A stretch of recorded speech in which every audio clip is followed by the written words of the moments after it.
And good evening. This is the Elliott wave update for the S&P 500 and the Nasdaq 100 for Thursday, August the 24th, 2023. I can start by saying, gee, what a difference a day makes. But then again, we were all there. I'm going to start here with the S&P, and I'm going to start on the 4-hour chart. That, as you can already see, I have marked as complete the minor wave 2. And I will say straight out, there is an outside chance. It has only come down to 0.786 of a retracement of the rally off of the 43.50 low up to the high that we reached overnight in the Globex session. And that leaves open the potential that we are somehow putting in a very strange, that this is wave A of 2. This is somehow going to work out to be a wave B of 2. And then we still have a C wave up. Now, that is an outside chance. So please bear that in mind. Now, when I take this down to the hourly, it's going to definitively go against what I just said. And I'll show you how. I have 1, 2, or it's going to be A, B. Let's say 1, 2, 1, 2, 3, 4, 5. So it could be A, B, 1, 2, 3, 4, 5. Putting a B wave down here. But if I count this out as 5, then indeed, I would be in favor of that the market has completed the minor wave 2, and we've dropped into that third wave. Again, going back out to the 4-hour chart, and I'm going to be, we're going to be talking here on what I see on the 4-hour chart. We can take a look, and we can see it is exactly what I look for. Even on the 1-hour chart, it's exactly what I look for to start and to kick off a third wave. Remember, as I've talked in the past, and I believe I even included yesterday during the update, while we would continue to look for the potential for a move back above 4,500 here, and that would have fit within the realm of a minor second wave up, the fact that it would not change that what I would look for, that if the market, which by the way did get above the 0.382, so all fairness into the wave 2, it did meet the absolute minimum. But if it failed to get above like the 50% to the 62%, and we started to tumble, it's going to demonstrate or show us weakness, underlying weakness in the market. And if that's the case, and we are dropping into the third, that what I would expect to see is a non-stop push lower. In this case, because that was the direction. And I think when I was making the example, I was using, doesn't make any difference on the direction. If the market is showing underlying strength and we're in an up and we're in an impulsive move up, then it's just going to start and it's not going to stop. Why and so many times that is more believable than me saying it in reverse, that the market will start to head lower and it's just going to appear like it's not going to stop, because I have to tell you, basically today when you were trading it, that's pretty much what it was telling us.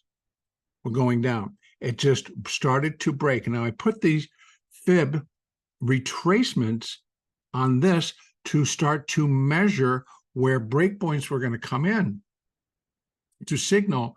Oh, it broke that. First, it broke this support. Then it broke that support, broke this support, broke that support, and stopped on this one simply because the bell rang. Right? And even in the aftermarket, that it didn't really find any oomph to get itself up there.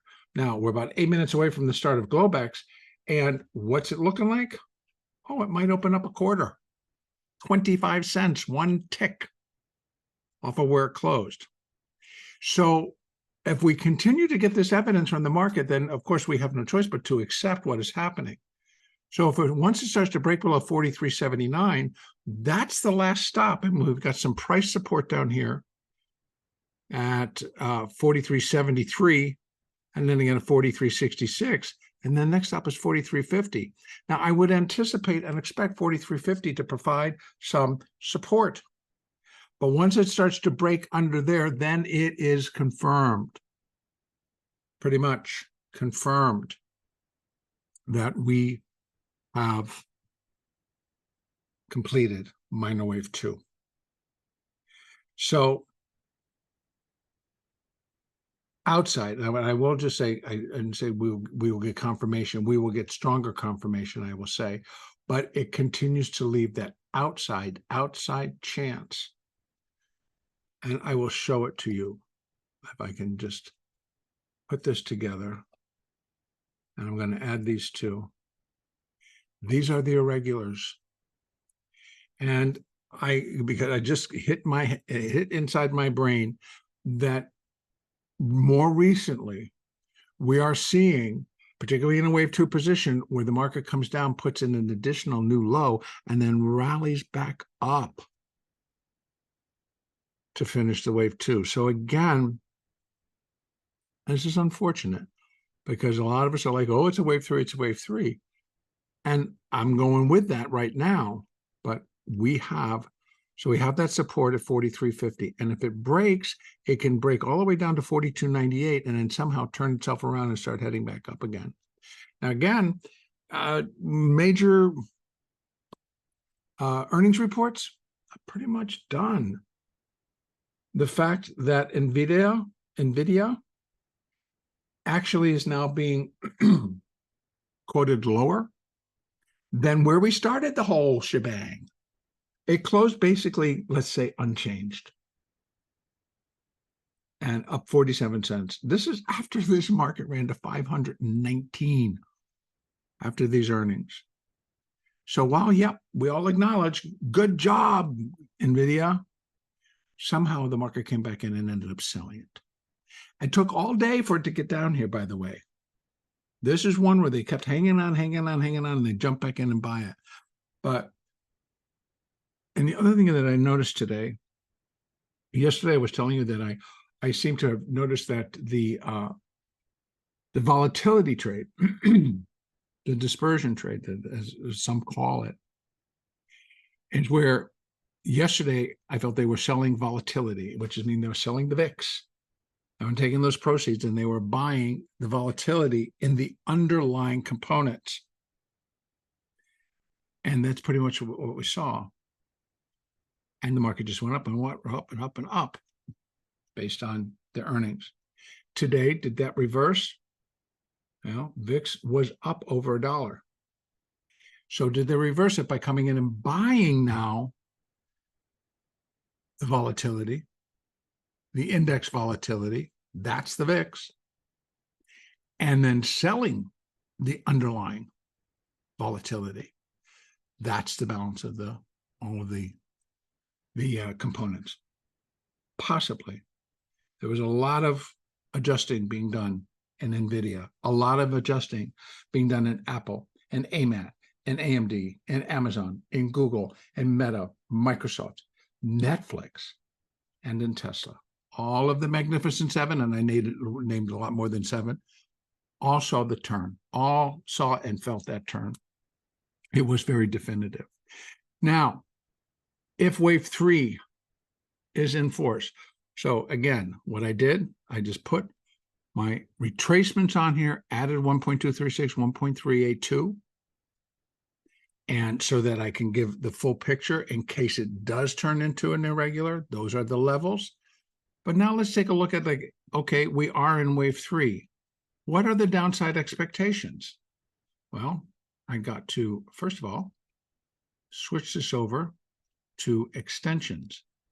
And I'm going to go from that level up here. I'm going to connect it down to the bottom wave 1. I'm going to go up to the top of wave 2 as it stands right now. And you can see that what we are already on, in terms of that this is the third wave, it's hit that first level, 0.382, 43.76. It just hit it, bounced a little bit above it.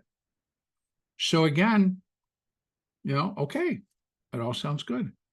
Now they're bidding it up a little bit more. So again, what we get breaks below there, our next support level is 43.43. One below that is 43.09, and now we're below, actually at the 50% level, we start breaking below 43.50, which is the starting point for wave 1. I believe if we really take a look, that these begin to also match up with some of the 1.236 and 1.382. Now, wave 3 would be equal to wave 1, which is not the most common, at 4201. But what we're really going to be looking for is more likely down to here, 1.618. Again, we're just looking for the third wave. The third wave is normally the longest and the strongest. The third wave is the one that it will subdivide. So if we're getting close to finishing the first 5 waves down, then within this minor 3, this is minute wave 1, and then we get a minute wave 2 bounce. I don't know if it's quite finished just yet, so we're going to have to leave that. Also, within this third wave, if it's the longest and the strongest, and one thing we noticed today, bounces were like super shallow. There was like maybe one, and I'd have to break it down. Let me look at the hourly chart. You can see there was really just one, and it was right here. This one, yeah, they took it back, but then the next bar just swamped it, right? This one, actually, they took up. So this happened at the noon hour. We had pretty much the only notable pullback, the notable bounce, and then the balance would just hit the bid, hit the bid, hit the bid. So if anything, 1, 2, 3, 4, 5, this being a little anomaly inside the 3 of 3, or the 3 of 1. That was the 4 of 1, 5 of 1, maybe done. So at any point, once we are done with that 5, we're looking for 3 up again. Remember, building blocks. So 1, 2, then the 3 of 3 move. So we pretty much almost reached 3A2. Well, for minute 1, yeah, that kind of fits. We did it all in one day. Yeah, we did. Remember something that I noticed and I always felt. The markets tend to go down a lot faster than they go up. It takes a long time to get all the way up to here, but it took 6 hours, basically, longer, but you understand what I'm saying. It took no time for this to kind of drop and just fall out of the sky. So now, here's the next important thing I want to kind of share with you guys. We're back over here. Yesterday, this is where interest really comes in. I just really need to add one more study, if I may. I'm going to add an additional I'm going to add the SMA because I don't normally use them on my charts, but there are times when we probably should. I'm going to do simple moving average. Add it, and let me just go over here and make some adjustments. They're going to close.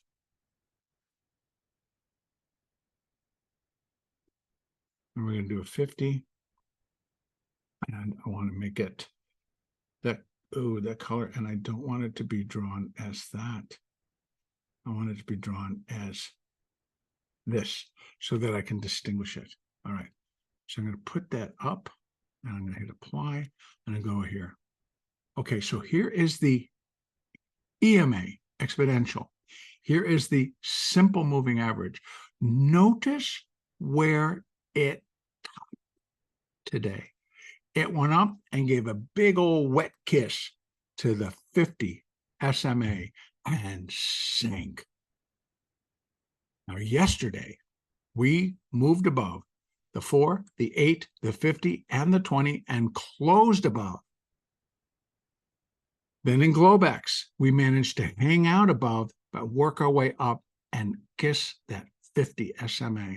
And then during our session, pretty much from the start, bing, bing, bing, bing, bing, broke back below the 20, back below the 50 EMA, back below the 4 and the 8, and closed below all of them. Bearish engulfing. So, another hint, likely we've completed wave 2. Okay, just putting that out there. Back over in the hourly chart. Right now, pretty much are seeing that all of our moving averages are beginning to fall back into alignment. And let me just kind of pull this open a little bit. What we see now is the 20 came flying down below the 200s, below the 50s. And now we're waiting for the 50 EMA is now broken back below both the SMA and the EMA on the 200s. So we're getting lined up. And of course, the 4 and the 8 are just absolutely in free fall, as one would imagine. So again, while we might get a bounce, and then what you want to do is you want to use your retracement tool. And wherever that bottom is to wherever the top. So you can go from here and you're going to pull it down to here. Oops, come on, just get right there. Thank you. And then you've got your retracements. Now, if it's a wave 2, once again, we get a 50 to 618. But right off the bat, look at. I don't imagine that's going to clean itself up anytime soon. So you got a spaghetti factory between 50 and 62%. So it's going to be, the market's going to have a tough time kind of working its way back higher and pushing up and getting all the way through all that stuff. Doesn't mean it can't do it, but it's going to have some pretty good catalyst, let's say. So that is, if indeed that's the low, can't say, it's way too early to talk that is completion point. But if we get enough of a rally and we start breaking higher, then you can put that in to get your levels. First level really to think about, 4403 or 4420, and then we get up into that level. I'm taking that off so that we don't have it up there. And now we're just looking at these. So we put in some labeling, we put in some thoughts to where wave 3 should get down to. Of course, it can go further than that, absolutely. And that's why we have some additional layers. And we'll be monitoring it all along, of course, and we'll be figuring out what comes next, and we'll just track it all the way down and hopefully trade it all the way down. All right, over in the Nasdaq. Here's what a difference a day makes. Now, this one is pretty clean in terms of that. On my hourly chart, it's a 1, 2, 3, 4, 5. 1, 2, 3, 4, 5. That's why I'm willing to go also in the S&P and say 1, 2, 3, 4, 5. That little blip up at the top that we had in the S&P, there was some type of news, and I think it was just a quote or something from one of the Fed people that are out there on the stump and ahead of this Jackson Hole summit and ahead of Powell's speech tomorrow at 10 a.m. It is going to be very hotly anticipated.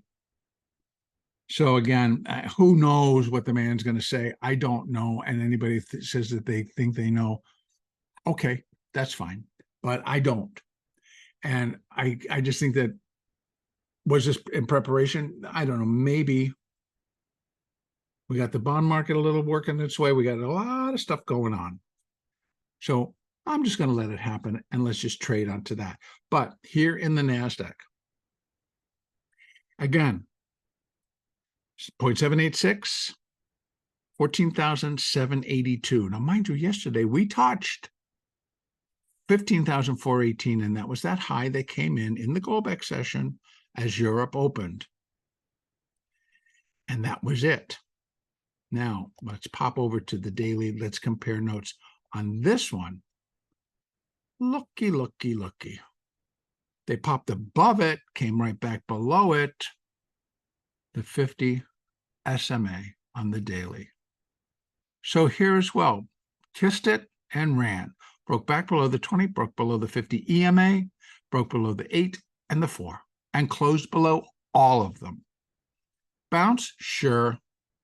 Where's it going to run into problems? Well, back here, 14,949, 14,993, 15,051, et cetera, et cetera. It's got it all the way. So kind of more clear here, but again, I really cannot walk and say that we won't get the little old irregular. Nasdaq's famous for them. So we're going to include them. And if that's the case, and we get down there and it stops and we rally strong. So again, third wave, it's going to decline strong. If it stops and suddenly rallies in the other direction, then it's a C wave up. And what are C waves? Their nearest and dearest cousin are third waves. Fast, strong, wherever the direction is. Okay.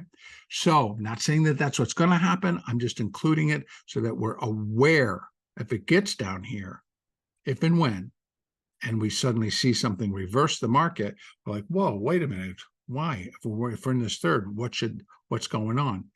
We'll have something to look at, something to consider. Not saying that that's what's going to happen, and it certainly at this point is not something that I'm going to be expecting. So here we have it, ABC, wave 2.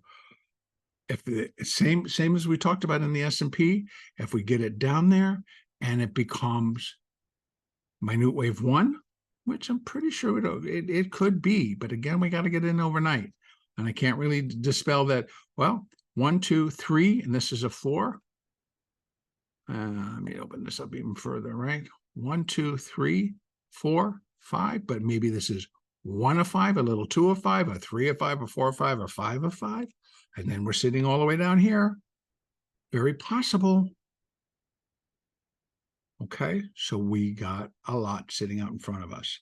But as far as fibs, we have 14,782. Then it breaks. Price support, we're going to find it at these levels, likely. 14,738, 14,706, 14,700. And we have a little bit down here at 14,669, 14,642, 14,609 down to 600. Then we break. Then we start to break again. So, and I would imagine that because it's the third, we're going to start to see a lot of more strength to the downside as well. One more time, if we're, and I'm going to take these off so we're not confusing ourselves. If I thought I did put that on there, what happened to that? I think I just took it away. I didn't mean to. I'm going to go out to the 4-hour chart and go like this. Let's take a look at what wave 3 could possibly look like. We're going to go down to here, to there, and then back up again. And here we have it. We've reached the 382 level. We have actually exceeded it, now bonking its head against, which now becomes that resistance of 14,863. And right now we're at 52, but I think we kind of went up and tried to bonk it. Coming down, we have 14,691, 14,520. Wave 3 equals wave 1 at 13,964. What are we really looking for? 13,000. For wave 3, 13,000. So we started this whole shebang at 16,062. Wave 3 takes 3,000 points right off from that high. And then we get a 4 and a 5, and then we're only at my intermediate wave 1. So we got a long road out in front of us. So we have this interesting level. I got to go out one more to figure out what the heck that one might be. That's for that C wave, and that one is already done. So this is coming off. So I'm going to take that off, and then we have what we have is the 2.618, and that would be a really extended third wave. Ultimately, in primary wave C, I will be looking for a break below 10,000, that low, 10,893, which was the October 2022 low. Eventually, I'm not saying in the wave 3, eventually in the primary C wave, I am going to be looking for a break below 10,918. Now, if I need to add one more layer to show what this all can do, then I'm going to also use my extensions, and I'm going to go from the high, which is there, to that low, which is there, to back up to this high, which is here. So 100%, primary wave C would equal primary wave A at 97.80. Now, so I need to fill in my blanks here. 1.618 is there, but why isn't it? Oh, it's not really showing up. So let me change these around. Let me change that is there. And it's all filling in. So why? 2.618. Where's my 1 point? Oh, 1.618. 2.618 is way down there. Doesn't even count. So 1.618 is 58.97. Not necessarily looking for that one. So I might be adding some additional, but we'll be able to refine all of these levels as this whole move continues to put out. In fact, I'm going to take that off as not to confuse upper levels of what we're working on. Back down to my hourly chart. Again, if we're looking for a wave 2, this being minute wave 1 of minor wave 3, and a wave 2, well, we're going to start to bunk our heads against what we have resistance at 14,897 via the 4 period. Then we have it at the 8 at 14,954 via the 8, and then we start to run into the spaghetti factory here. We've got the 200 SMA, the 200 EMA, the 50s right in here, and the 20. And that's all to get above 15,140. We need to break through all of that just to get up to there. If we're looking for a minute wave 2, it's going to have the trouble on to that area. And again, once it's together, we would then use the retracements from there to the low, and you're going to get your levels coming back up. All right, I am going to end it there for tomorrow. On Friday, I think the only thing that we're going to be hanging our hats on, or what the world's going to hang its hats on, we do have at 10 a.m. Eastern, the University of Michigan Consumer Sentiment. So, but also at 10 a.m. at 10:05 Eastern, Chairman Powell gives his opening speech at the Jackson Hole Summit. And I think that we'll slow down to a crawl. And everybody be leaning towards their news services, or I think it's covered live, so they'll be watching. All right, that's where I'm going to finish it up for today. The next update will be on Sunday, and that will be on August the 27th. I'm sure it's going to be a very interesting one. I'm going to wish everybody a really, really great trading day tomorrow. Don't fight the trend. Don't fight the market. These are just old added sayings that always get tossed around, but boy, they're valid. So, and we'll see what happens. Have a great weekend, everybody.